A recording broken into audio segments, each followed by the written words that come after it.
बहुत पुरानी बात है। गंगा के किनारे बसे एक छोटे से नगर में एक युवक रहता था। उसका नाम था आनंद। नहीं, वो बुद्ध के शिष्य आनंद नहीं थे। ये एक अलग आनंद था, एक साधारण आनंद जिसकी जिंदगी बिल्कुल साधारण थी, पर उसका दिल असाधारण था। वो हमेशा दूसरों के लिए जीता था। उसके मित्र थे, उसका परिवार था, उसके सपने थे, और उसे लगता था कि यही जिंदगी है, यही सब कुछ है। लेकिन एक दिन वो दिन आया जिसकी उसने कभी कल्पना भी नहीं की थी। उस वर्ष भयंकर सूखा पड़ा, फसलें जल गईं, नगर में अकाल की छाया मंडराने लगी। आनंद के पास जो थोड़ी बचत थी, वो उसने अपने मित्रों की मदद में लगा दी। जिन लोगों को उसने धन दिया, अनाज दिया, सहारा दिया, वही लोग जब परिस्थितियां बदली तो चुपचाप मुंह फेर गए। आनंद ने जब मदद मांगी तो दरवाजे बंद हो गए। जिसे वो अपना सबसे गहरा मित्र मानता था, वो बोला, माफ करना भाई, मेरे पास भी कुछ नहीं है। और वो वही था जिसे आनंद ने कुछ महीने पहले अपनी आधी कमाई दे दी थी। आनंद के पिता ने कहा, तुमने नासमझी की, दूसरों पर इतना क्यों लुटाया, अपने घर का सोचते। उसकी प्रेमिका, जिसे वो बहुत चाहता था, उसने कहा, आनंद, तुम्हारे साथ भविष्य नहीं है। और वो चली गई।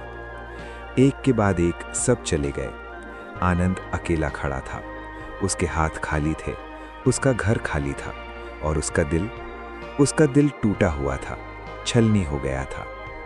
उस रात वो गंगा के किनारे बैठ गया। अंधेरा था, पानी की आवाज आ रही थी, और आनंद की आंखों से आंसू बह रहे थे। वो बुदबुदाया, क्यों? मैंने किसी का बुरा नहीं किया, मैंने सबकी मदद की, फिर भी सब क्यों चले गए? अब मैं क्या करूं? अब किसके लिए जीऊं? तभी उसे लगा जैसे कोई पास आकर बैठ गया। उसने मुड़कर देखा, एक वृद्ध पुरुष थे, शांत चेहरा, भगवे वस्त्र और आंखों में एक अजीब सी गहराई, जैसे सागर हो, अनंत, शांत। आनंद ने उन्हें नहीं पहचाना। वृद्ध ने धीरे से पूछा, युवक, तुम रो रहे हो, क्या हुआ? आनंद ने पहले सोचा कि वो कुछ नहीं बोलेगा, पर न जाने क्यों उस अजनबी के सामने उसका दिल खुल गया। उसने सब कह दिया, हर बात, हर दर्द, हर धोखा, हर टूटा हुआ सपना। जब वो चुप हुआ तो उस वृद्ध ने एक लंबी सांस ली और बोले, आनंद, तुमने जो खोया, क्या तुम जानते हो वो वास्तव में था क्या? आनंद ने कहा, मेरे लोग, मेरे अपने। वृद्ध मुस्कुराए, नहीं, तुमने अपनी निर्भरता खोई है, और यही तुम्हारा सबसे बड़ा बंधन था। आनंद चौंक गया। उसने पूछा, आप कौन हैं? वृद्ध ने कहा, मैं एक पथिक हूं, जो बहुत समय पहले ऐसे ही एक रात इसी तरह अकेला था। और तब आनंद को पता चला, ये तथागत थे, गौतम बुद्ध, जो उस नगर से होकर जा रहे थे और जिन्होंने उस युवक का दर्द दूर से ही महसूस कर लिया था। आनंद का मन भर आया। वो बोला, भगवान, मैं बहुत थका हुआ हूं, मुझे नहीं पता अब कैसे जीऊं। बुद्ध ने उसके कंधे पर हाथ रखा और बोले, आओ, मेरे साथ चलो, एक रात मेरे साथ बिताओ, मुझे तुमसे कुछ कहना है। वे दोनों उस रात एक पीपल के पेड़ के नीचे बैठे। बुद्ध ने कहा, आनंद, जब मैं राजकुमार था तब मेरे पास सब था, महल था, पत्नी थी, पुत्र था, सेवक थे, और एक दिन मैंने वो सब छोड़ दिया। आनंद ने पूछा, क्यों? आपने खुद छोड़ा? बुद्ध ने कहा, हाँ, क्योंकि मैं समझ गया था कि जो बाहर है वो कभी स्थायी नहीं।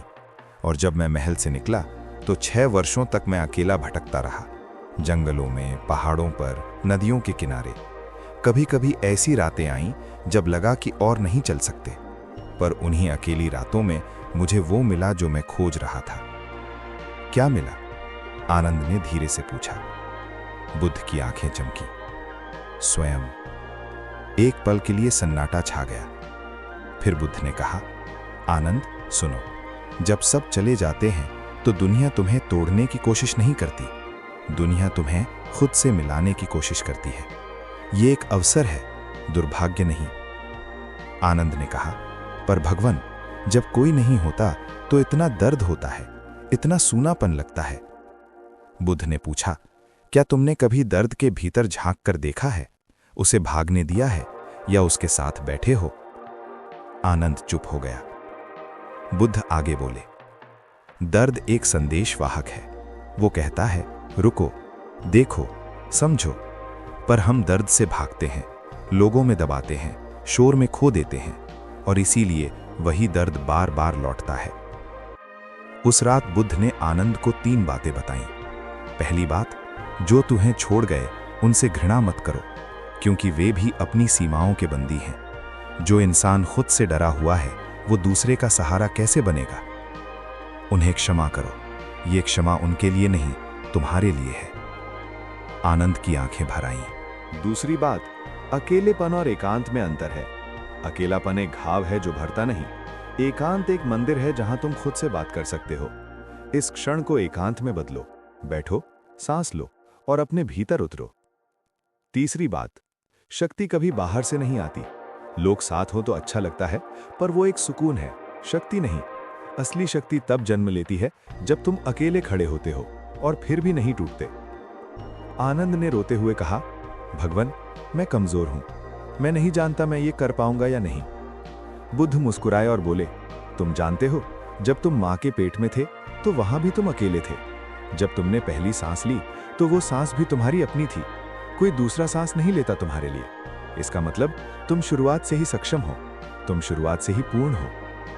आनंद ने आंखें पोंछी। बुद्ध ने कहा, अब एक काम करो, आंखें बंद करो, गहरी सांस लो और बताओ इस क्षण में क्या है। आनंद ने आंखें बंद की, सांस ली। कुछ देर बाद बोला, हवा है, पानी की आवाज है, पेड़ों की सरसराहट है और मेरी धड़कन है। बुद्ध बोले, बस यही काफी है। इस क्षण में तुम जीवित हो। इस क्षण में तुम्हारे भीतर एक अग्नि है जो अभी बुझी नहीं। यही तुम्हारी शक्ति है। वो रात धीरे धीरे गुजरी। भोर होने से पहले बुद्ध ने कहा, आनंद, जाओ, पर एक प्रण लो। अगले 30 दिन किसी से कुछ मत मांगो, न मदद, न साथ, न सहानुभूति। बस खुद के साथ रहो, अपने भीतर जाओ, देखो क्या मिलता है।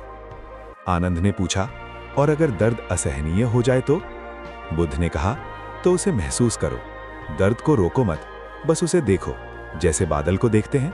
बादल आता है, छाया देता है और चला जाता है। दर्द भी ऐसा ही है। आनंद ने वो प्रण लिया। वो अगले 30 दिन अकेला रहा। पहले 7 दिन बहुत कठिन थे। रातें लंबी लगती थीं।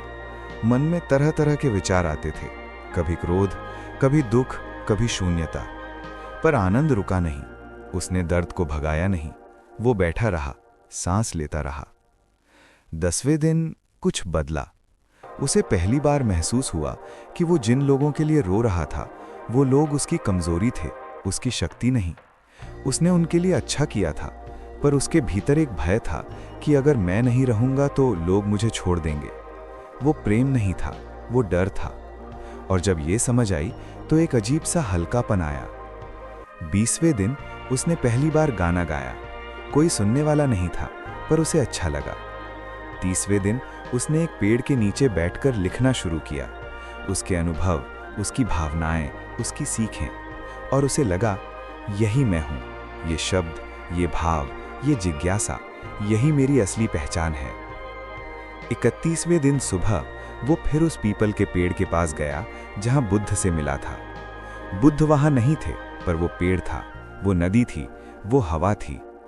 आनंद ने आंखें बंद की और मन ही मन बोला, धन्यवाद भगवान, आपने मुझे खुद से मिलाया।